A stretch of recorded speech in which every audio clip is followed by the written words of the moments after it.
عارفين إن العائلة المقدسة أثناء هروبهم لمصر كانت في ساحرة هتموتهم؟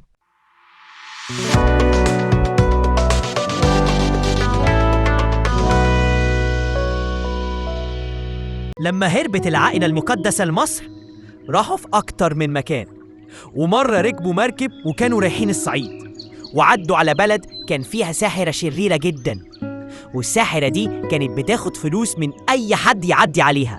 ولما وصلت العائلة المقدسة عندها قطعت عليهم الطريق وطلبت منهم فلوس كتيرة.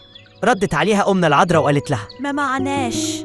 فاتغاظت الساحرة جدا وقررت إنها تقتلهم، واستخدمت سحرها وحركت صخرة كبيرة من فوق جبل عشان تقع عليهم وتغرق المركب.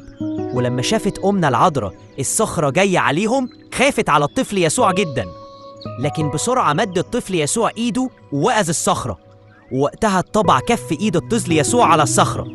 والصخرة موجودة لغاية دلوقتي في متحف الآثار المصرية في بريطانيا، والمكان اللي حصل فيه المعجزة دي اتسمى بجبل الكف أو جبل الطير، واتبنى فيه دير كبير قوي باسم العذراء مريم.